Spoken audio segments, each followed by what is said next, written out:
Welcome to Worldbreaker Coo's Reviews. I'm your host, Worldbreaker Coo, and today we are reviewing Marvel Legends Mantis, as well as the Mantis Wave. So without further ado, let's take a look at Mantis. She's a Build-A-Figure that I thought I would not get, but after loving the movie so much and being such a hardcore Guardians fan, I had to pick it up. So let's just take a look at her real quick. I like the face a lot. Very accurate. I like the shading with the hair. She's very similar to Gamora. If you already have Gamora, so nothing major there. I like the paint applications here. Very nice. Very, very nice. The fingers that she kind of uses her empathetic abilities on. I would show you her comic version, but it's not really worth showing you. You can look it up because it'll take a while for me to find the Mantis. Let's just say her color is a little bit off. She should be like a greenish brown color. And she has very good fighting skills. So that's the other thing about her. But the figure itself is really nice. I really do like it. She has some weird things going on here that you can do with the hands. So that's a little awkward, but otherwise okay.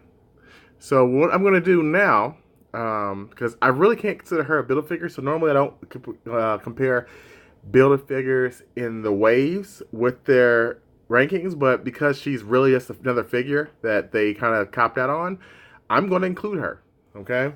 So, without further ado, let's go from least favorite to favorite. If you've been watching my channel, this should come to no surprise. Rocket Raccoon is the worst one of this group. By far, it's not even close.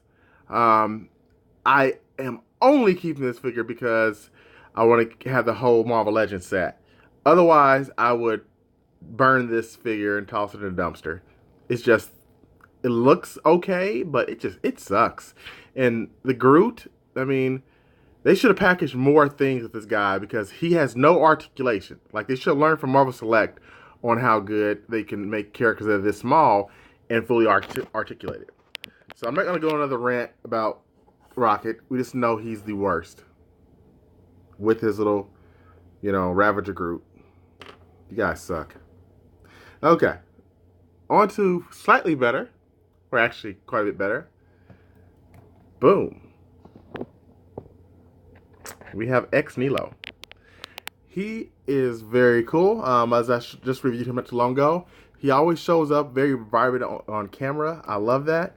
Not a whole lot to him, but he's definitely better than Rocket. So that's why he's there above Rocket. Now here's where it gets interesting because I actually like all these next few figures. Surprisingly, Star-Lord is actually next.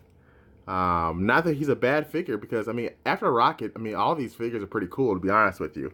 I really like this. I wish he would have had the other Peter Quill head, the one that came with Ego. That would have made him above the next person. But because of that, you gotta do what you gotta do. I still like this guy. Very nice, but he is not as high. Next, we have, if I can get him standing, Adam Warlock. Okay. I like this figure. I know it's a lot of the same mode, but the paint applications on him looks good. The belt, the face is just done amazingly well. Plus, it comes with the Magus head.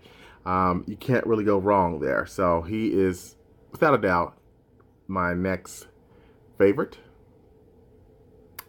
Which means the ladies this year are the ones that killed it. Nebula is coming up next. I love this figure quite a bit. She looks really, really good. They just nailed it with this figure, even though the character is not my favorite, but they did such a great job and the movie was so good, I had to pick her up, especially when I saw the way they did her face. That imaging thing they've got going on now is stupendous. Let's see if I can get her to stand and not knock over every other Marvel Legend I have.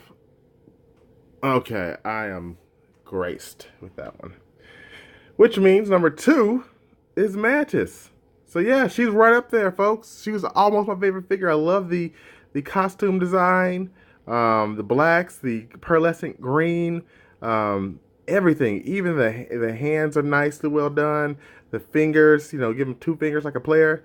It's awesome. So I thought Mantis was a great Build-A-Figure. Well, great character. And I would not say Build-A-Figure because this is not a Build-A-Figure. Hasbro, nice try, but it's not. She should have come out with a single card release. Which means our number 1 is the Gamora. Folks, this is just the shit, okay? Excuse the language, but it is. She looks amazing. Like, they really killed it with, Gamora. And Gamora is one of my favorite characters. So, for Hasbro to do such a good job, I mean, every Gamora they've done has been good. And I'm loving it. I like the gun. I like the sword. I like the extra piece, although this is hard to kind of stay on. But they just nailed it. So, overall, I am very happy with this wave. I had no intentions of getting this full wave, but I did. So, do I recommend it? Yes, if you're a hardcore Guardians of the Galaxy fan. If not, this is probably the easiest wave for Marvel Legends for you to ever pass up on, except for Gamora and Nebula, because if you're a Marvel Legends collector, period, you have to have those 2 because they're done so well, it's ridiculous.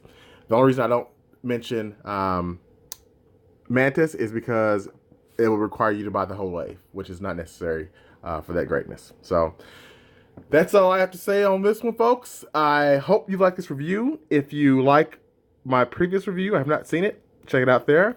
If you want to subscribe, because you have not yet, check me out there. Thanks, and until next time, peace. I won.